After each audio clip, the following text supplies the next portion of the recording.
kapatid, tayo ay nagtatanim. Hallelujah. Sa pangunguna ng ating pastora, si Pastor Lay, patuloy tayo nagtatanim. Hallelujah. Naghahasik tayo ng mga binhi, salita ng Panginoon. Hallelujah. Upang sa tamang panahon, hallelujah, ito ay tutubo at magbubunga.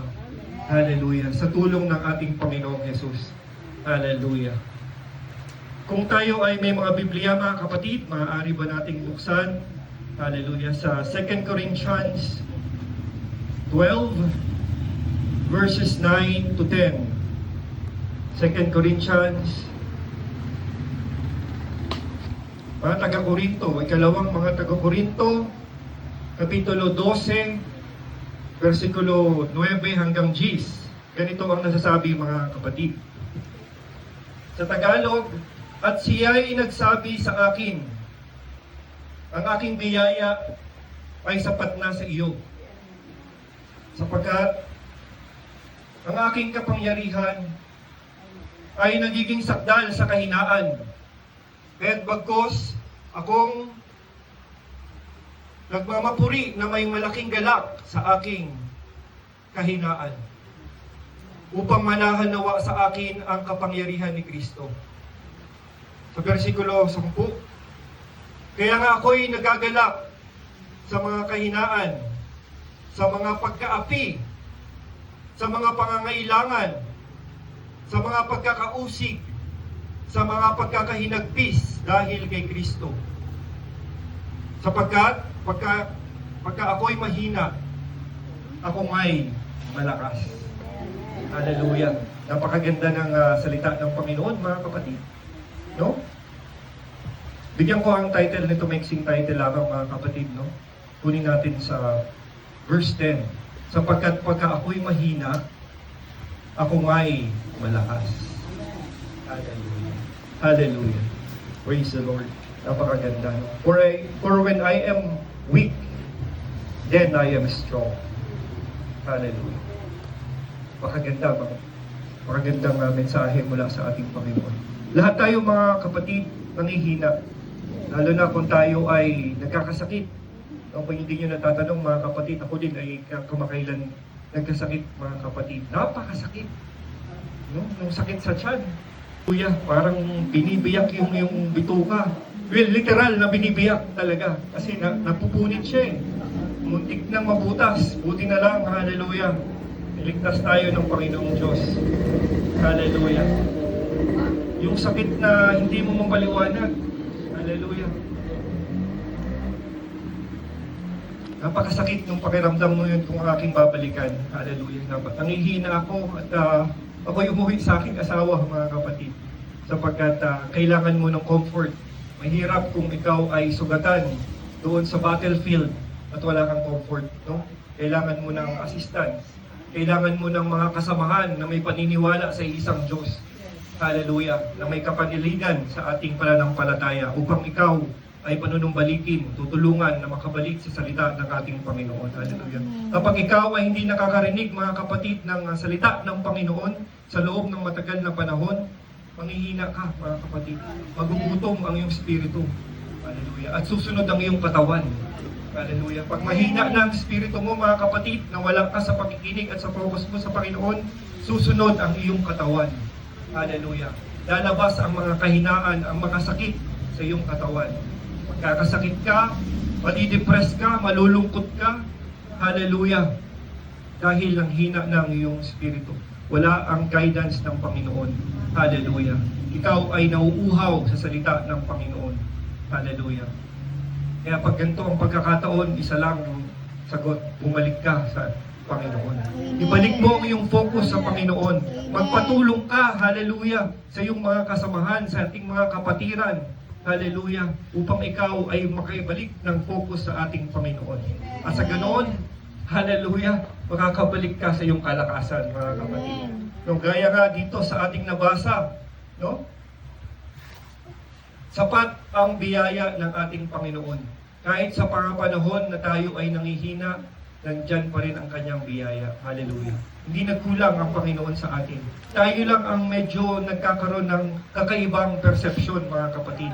Kasi ang ating laman ay usually nakafocus sa physical na pangangailangan.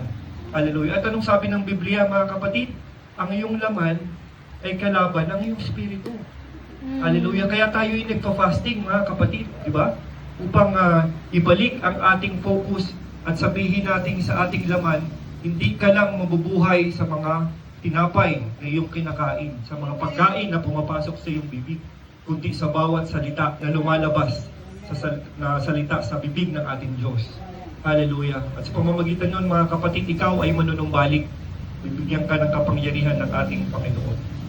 Hallelujah. Sapat ang grace ng ating Panginoon, ang grasya niya. Mula pa noon, mga kapatid, di ba?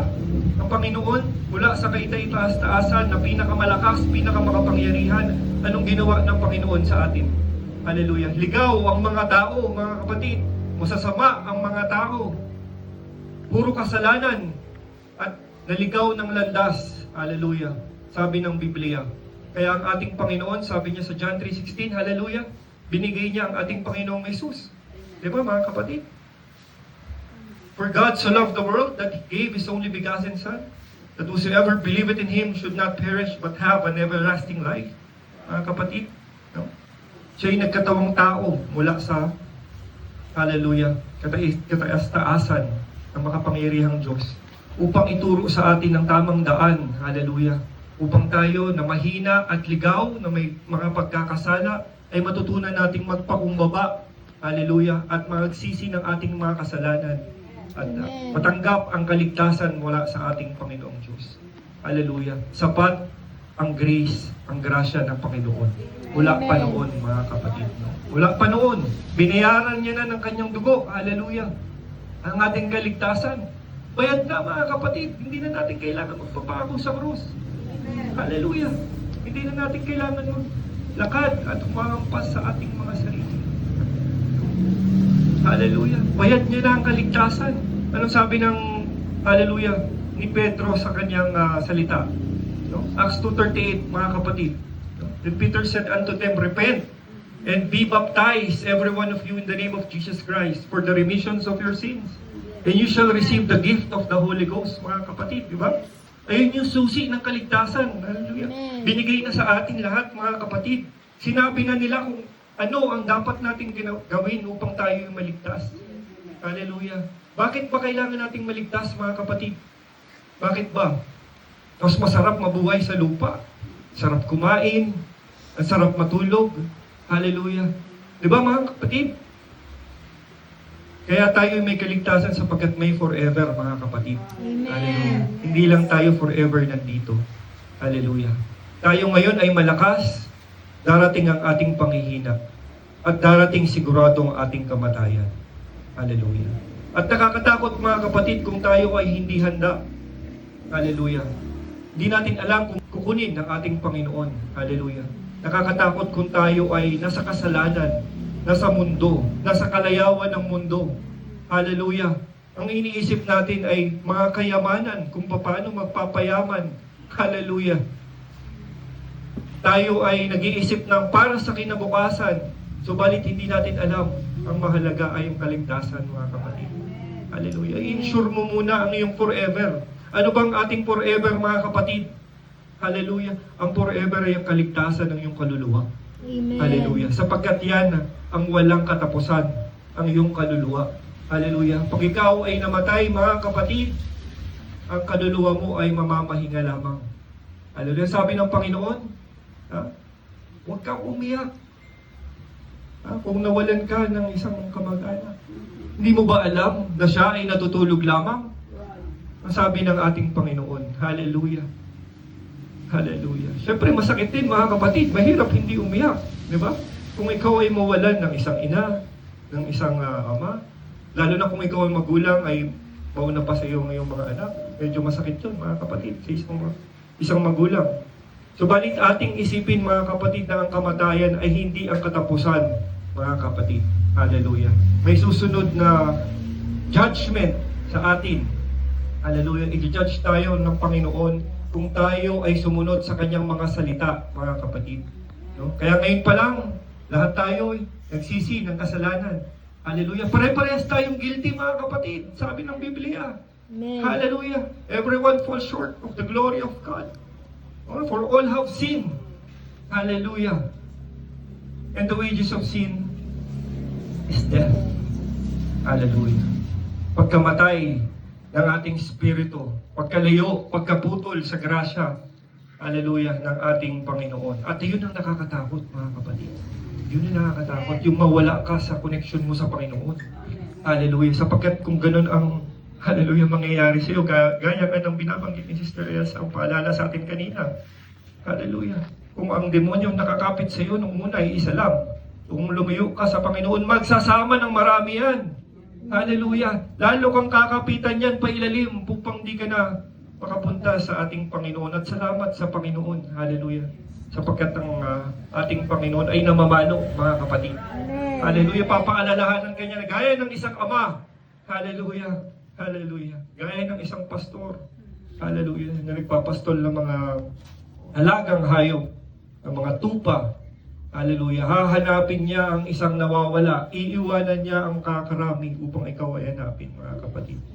Hallelujah. At sa kada isang bumabalik at naniniwala at tumatawag sa dagsadagsang mga anghel, mga kapatid, ang nagsiselebrate sa langit. Biruin niyo yun, mga kapatid. Hallelujah. Kaya ang sabi ng Panginoon, mapalad tayo. Tayong mga nakakilala sa ating Panginoon. Hallelujah. Kaya kung tayo ay may mga anak pa, mga kapamilya na hindi pa nakapakilala sa ating Panginoon, hallelujah. Sabi nila, gagamitin nila tayo. Kung meron man sa isang pamilya, hallelujah, na makakilala at makatanggap sa ating Panginoon, ang kanyang sambayanan ay makakatanggap din sa ating Panginoon. Hallelujah. Kaya tayo ay gagamitin lahat tayo, no? Hallelujah. Mga nanay, lalo na ang mga nanay, hallelujah. Ganun din ang aming mga tatay, ang mga tatay lalo na. Tayo ay manguna sa ating mga anak upang madala natin sa ating Panginoon. Napakahalaga niyan, mga kapatid. Hallelujah. Merong iba, mga kapatid, ang iniisip, yung kawalan, wala kasi akong pera. Kailangan unahin ko yung trabaho. Meron akong mga anak, kailangan unahin ko yung mag-provide sa kanila. Gusto kong yumaman. Kailangan unahin ko to. Sa susunod na ako magsisilbi. Sa susunod na ako sasama sa Bible study. Sa susunod na ako magsisimba. Magtrabaho muna ako. Hallelujah. Ang hirap gumawa ng paraan. Jesus. Dahil tayo ay insecure. Nangihina tayo sa pananampalataya. Nakalimutan natin na ang taga-provide natin ay ang Panginoon. Hallelujah. Yeah, praise God. Hallelujah. Iniisip natin ang mawawala sa atin. Hallelujah. Nasa dapat kabaliktaran, iniisip natin kung anong meron tayo, mga kapatid. No? Dapat iniisip natin, kumpleto na ako. Nandito ang kaligtasan, nakuha ko na. Hallelujah, ang pinakamahalaga. Na-secure ko na ang forever ko. Hallelujah. May kwento ko sa inyo, mga kapatid, bago ako naglingkod sa pag-aalaga ng mga may sakit. Nagtrabaho ko sa insurance company. Hallelujah. Sa insurance, ang binibenta, siyempre, para ikaw ay makabenta, ibabarat mo yan. Nasabihin mo, ito ay pagmamahal. Itong papel na to, itong insurance policy na to, ito ay katibayan ng pagmamahal mo sa iyong pamilya. Sabi natin, pag ikaw ay mamatay, may makukuha silang, magkano? 1 million pesos. At maaalala nila na minahal ako ng aking ama. Hindi niya hinayaan na mabaong kami sa utang bagkus binigyan niya kami ng 1 million pesos. Hallelujah. In-insured niya namin. In-insured niya ang kinabukasan namin. Hallelujah. Subalit, hindi siya nakakilala sa Panginoon. Insured ba ang kanyang kinabukasan? Insured ba ang kanyang kaluluwa? Hallelujah. Hallelujah. Hindi niya alam. Walang gagawin ng kanyang pera. Hindi ito makakabili. Hallelujah. Ng kaligtasan. Madadala mo ba ang kayamanan kapag ikaw ay patay na? Hindi, mga kapatid. Kahit sino, kahit ang mayayaman na mga hari, kung sino mang malalakas at makapangyarihang mga tao. Hallelujah. Pare-parehas tayong babalik sa alabok. Hallelujah. Sabi nga ng libro ng Job, sabi ni Job, mga kapatid, hubad akong lumabas sa sinapupunan ng aking ina. Hubad din akong mamamatay at kukunin ng ating Panginoon. Amen. So mga kapatid, ang totoong insurance natin mga kapatid, hallelujah, ang kaligtasan na nagmumula sa Panginoon. Ito ang ating policy, ang Biblia. Ito ang manual. Binigay na sa atin ng Panginoon lahat mga kapatid. No? Ang susi sa kaligtasan, ang susi sa kalakasan, ang susi sa pangangailangan, ang susi sa peace of mind. Hallelujah. Lahat binigay na sa atin sa Biblia. Hallelujah. And para hindi tayo matakot. Sabi sa Isaiah 41:10 and 13, mga kapatid, fear not. No? Basahin nga natin ng Isaiah 10. Hallelujah.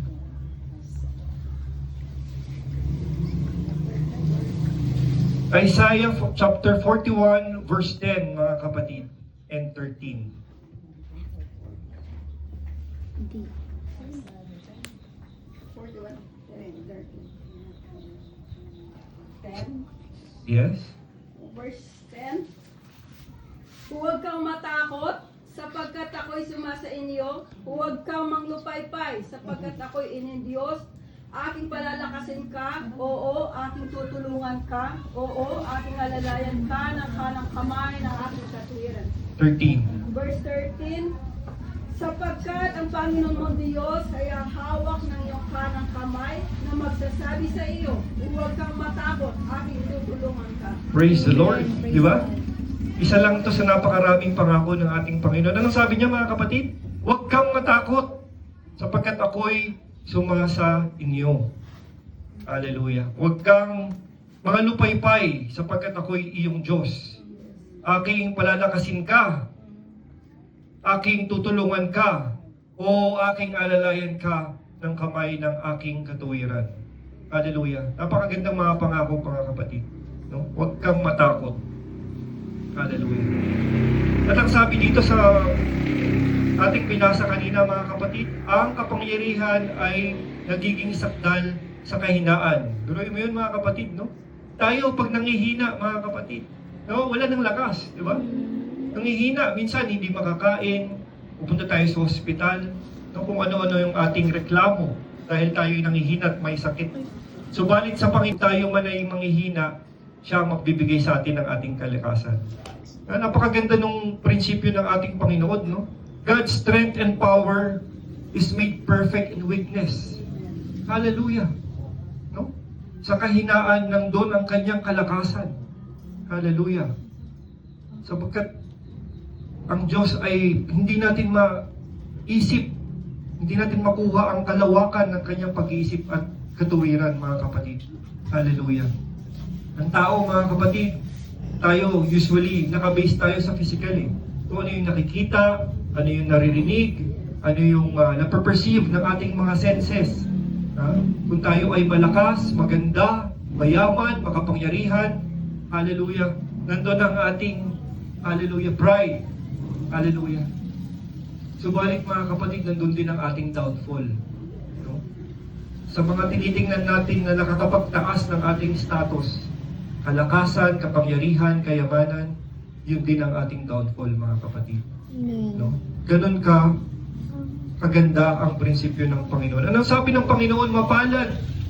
Hallelujah. Ang mahihirap sapagkat sila'y mayayaman. Mapalad ang mahihina sapagkat sila'y malalakas. Hallelujah. Kung isipin mo mga kapatid, sa simple sense, medyo baliktad ata, di ba? Parang, bakit gano'n? Di ba? Hindi natin alam mga kapatid, may ibig sabihin ng ating Panginoon. Ikumpara mo ang buhay mo sa isang mayaman. Tayong mahirap, ang iniisip lang natin, makakain. No? May maayos na tirahan, pwede na. May tataniman sa bakuran, may aanihin, may alagang manok na nangingitlog, pwede na. Hallelujah. May tanim na malunggay, pwede na. Diba? May tanim kang talbos ng kamote, talbosan mo, pwede na. Hallelujah. Ang mayaman mga kapatid, sa sobrang dami ng pera, hindi makatulog. Hallelujah. Anong gagawin ko dito? Malulugi na tong business ko pag hindi ako nagganto. Anong gagawin ko? Baka, hallelujah, yung mga tauhan ko, dinadaya ako. Anong gagawin ko? Hallelujah, baka yung kompetensya namin dito sa aming business, Mahirapan kami sa mga susunod na panahon, walang kapahingahan. Amen. Hallelujah. Mas madami ang kanilang problema. Hallelujah. Paano ko itatransfer yung kayamanan ko sa aking mga pamilya? Hallelujah. Walang kapahingahan. Walang, hallelujah. Subalit tayong mga may hirap, may pagkain lang, hindi nagkakasakit ang ating mga anak, masaya na tayo. Amen. Hallelujah. Malakas na tayo. Amen. Hallelujah. Sa pamamagitan ng ating Panginoon. Amen. Hallelujah. Pero yun mga kapatid, hallelujah. Weakness is equal to joy, mga kapatid. Because of the Holy Spirit, we have the power and strength though we are weak. No? Ano ibig sabihin mga kapatid? Kahit tayo ay mahina, tayo naman ay nagiging masaya sa pamamagitan ng ating Panginoon na nagbibigay sa atin ng kalakasan sa pamamagitan ng Kanyang Holy Spirit, mga kapatid. No? Kung tayo ay nabaptismuhan, nakapagsisi na ng ating kasalanan, hallelujah, tayo ay nakapagbautismo, at ang salita ng Panginoon ay pumasok sa ating kalooban, tinanggap natin ng buong buo ang Kanyang salita, at hiniling natin na makuha ang Kanyang Holy Spirit, ito ay papasok sa atin. Ano sabi ng Acts 1:8 mga kapatid? Tingnan natin, napakagandang salita ng Panginoon. For you shall receive power after the Holy Ghost is come upon you. Basahin natin Acts 1:8. Minsan kasi mas maganda basahin sa Tagalog mga kapatid eh. Sabi po sa verse 8, 1:8 ng Acts, "Datapwat, tatanggapin ninyo ang kapangyarihan pagdating ng inyo ng Espiritu Santo, at kayo'y magiging mga saksi ko sa Jerusalem at sa buong Judea at Samaria at hanggang sa huli-hulihang hangganan ng lupa." Praise the Lord mga kapatid. Ano daw sabi ng Biblia mga kapatid? Tatanggapin yarihan. Hallelujah. Hallelujah. Napakaganda ng mga... Ano ba yung kapangyarihan yun mga kapatid? Ano? Ano kayang kapangyarihan ang ating makukuha pag nasa atin ang Holy Spirit ng Panginoon? Hallelujah. Napakagandang mga pangako, mga kapatid. For Jesus, kay Jesus, pleasures in infirmaries, reproaches, necessities, persecutions, distresses. No? Sabi sa Tagalog, mga kapatid. Nagagalak sa mga kahinaan, pagkakaapi, pangangailangan, pagkakausig, pagkakahinagpis dahil sa ating Panginoong Hesukristo. Hallelujah. Kaya ba natin gawin yon mga kapatid? Magalak tayo kahit tayo'y nangihina? Hallelujah. Ano ang sabi ng will of God sa 1 Thessalonians mga kapatid? No? Rejoice evermore. Pray without ceasing. And be thankful for everything. For this is the will of God in Jesus Christ concerning you. Hallelujah. Sa Tagalog mga kapatid, mga galak daw tayo palagi. Maging masaya ka kahit ikaw ay masakit. Maging masaya ka mga kapatid. Hallelujah. At magdasal ka ng walang hinto sa ating Panginoon. Hilingin mo kung ano ang iyong gusto. Gusto mo ng kagalingan sa iyong karamdaman? Gusto mo ng pagdamat na natin ang ating mga panalangin. Sapagkat ang Panginoon ay sasagot panigurado sa ating mga inihiling sa Kanya mga kapatid. Hallelujah! So ano ba ang ating mga kailangang gawin mga kapatid? Kung tayo ay nangihina. In the face of weakness and trials, gaya ng Isaiah 41:10 and 13, do not fear mga kapatid. And declare your faith. Anong sabi sa Philippians 4:13 mga kapatid? I can do all things through Christ who strengthens me, mga kapatid. No? Pwede kong gawin ang lahat ng bagay sa pamamagitan ni Jesucristo na nagpapalakas sa akin. Napakaganda mga kapatid, di ba?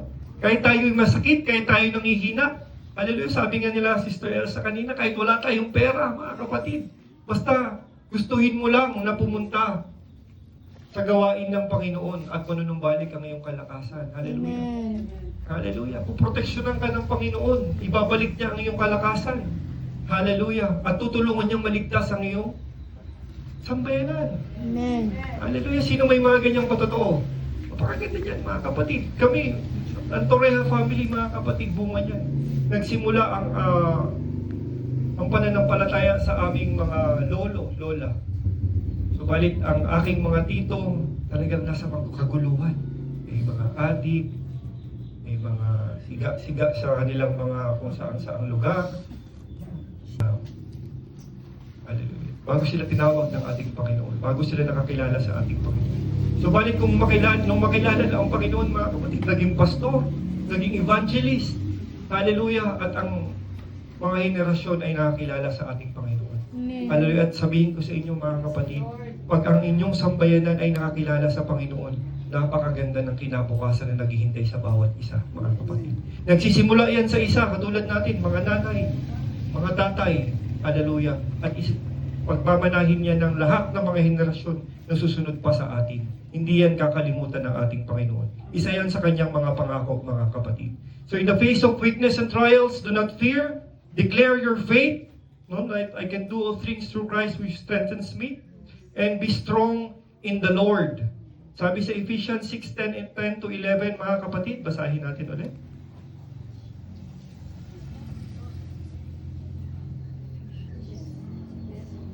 Ephesians 6:10 to 11. Sa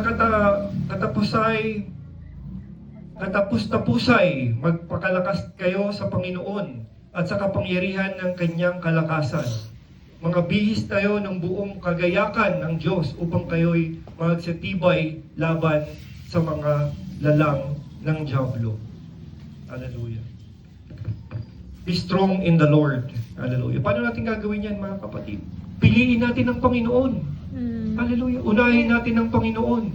No? Amen. Hallelujah. Instead na tayo ay magpapahinga dahil tayo pagod sa trabaho, pumunta tayo sa Bible study. Amen. Hallelujah.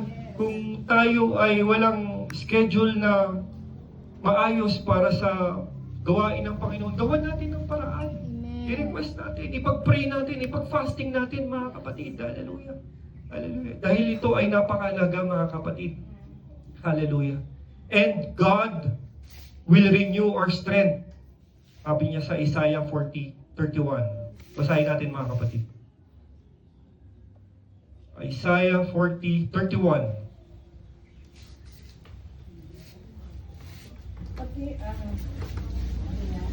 Ngunit sila naghihintay sa Panginoon ay mga babangong lakas. Sila'y paiilang lang ng may mga pakpak na parang mga agila.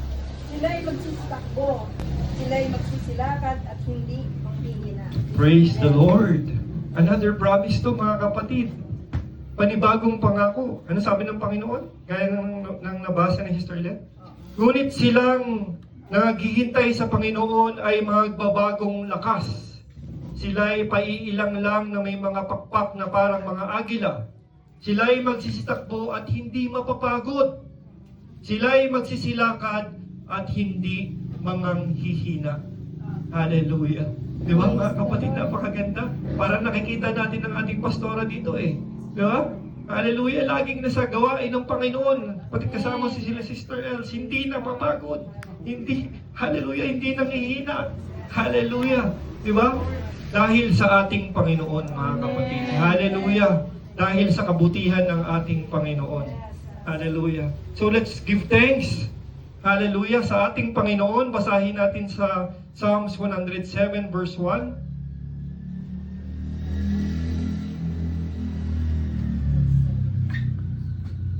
Verse 1, 107. Magpapasalamat kayo sa Panginoon sapagkat siya'y mabuti, sapagkat ang kanyang kagandang loob ay magpakailanman. Hallelujah.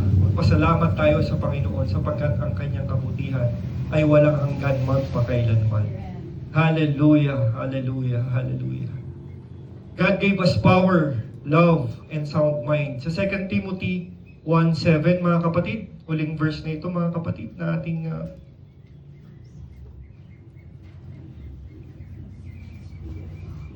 basahin natin. Sapagkat hindi tayo binigyan ng Diyos ng espiritu ng katakutan, kundi ng kapangyarihan at ng pag-ibig at ng kahusayan. Hallelujah. Biruin mo mga kapatid, napakaganda ng mga pangako, ng mga salita ng Panginoon sa kagitnaan ng pagiging mahina. Huwag daw tayo matakot mga kapatid at i-declare natin ang pananampalataya sa Panginoon. Kung tayo'y masakit, hallelujah, hindi ako matatakot. Nung may COVID mga kapatid, no? Sino natakot? Hallelujah, hallelujah. Nakakatakot nung may COVID.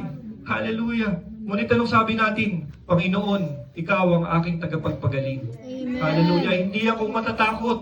Hallelujah. Sapagkat alam ko, ikaw ang may hawak ng aking buhay. Ang hirap huminga mga kapatid. Kung may COVID, hallelujah. Samahan mo pa ng takot.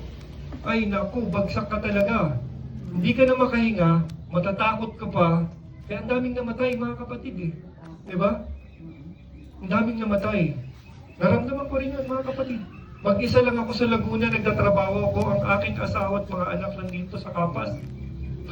From south to north mga kapatid. Hallelujah, every linggo, umuwi ako, babalik ako doon mga kapatid. Eh may lockdown. Nagka-COVID pa ako. Sabi ko, dito na ata ako aabutan. Hindi mo rin mawala sa isip mo mga kapatid eh. Kasi yun yung mga panahon na ang daming namamatay, kami-kabila. Dito na ata ako aabutan. Naramdaman ko talaga, Sister Jet, sobrang, sabi ko kakaiba eh. Diba? Yung pain niya, mga kapatid, parang yung baga mo hindi makaganon. Kasi nga namamaga. Pneumonia siya, di ba? Ang COVID eh. No? Namamaga yung baga mo, napupuno ng tubig. Hindi ka na makahinga. At matatakot. Matatakot ka talaga. Tao lang tayo mga kapatid eh. No? Pero kailangan mo labanan ng pananampalataya eh. Di ba? Panginoon, na haleluya, alam kong hawak mo ang aking buhay. Hayaan mo kung makauwi sa aking asawa at mga anak. Haleluya. Ikaw ang may hawak ng aking buhay. Declare your faith, mga kapatid. Sa kalagitnaan ng panghihina. Hallelujah. May sakit ako, Panginoon, pero ikaw ang aking tagapagpagaling. Hallelujah. Ikaw ang aking tagapagligtas. Ang sabi mo, hindi mo ako iiwan. Ang sabi mo, tatawag ako sa iyo. Ikaw ay sasagot at ako'y gagaling. Ikaw ang magpapagaling. Hallelujah. Declare your faith. Hallelujah. Let your faith works, mga kapatid. Amen. Gamitin mo ang kapangyarihan. Ang sabi nga, kung dito sa lupa, ang pera mo ay mga coins, mga bills. Hallelujah. Sa langit, sa spiritual na buhay, ang pera mo ay pananampalataya. Kung mayaman ang iyong pananampalataya, mayaman ang iyong spiritual na buhay, mga kapatid. Amen, mga kapatid? Praise the Lord. And you will be strong in the Lord, and you shall renew your strength through the Lord Jesus Christ. And God will give us power, love, and sound mind. So we shall give thanks to the Lord. Hallelujah, hallelujah, hallelujah. Mari ba tayong mga kapatid makatayo at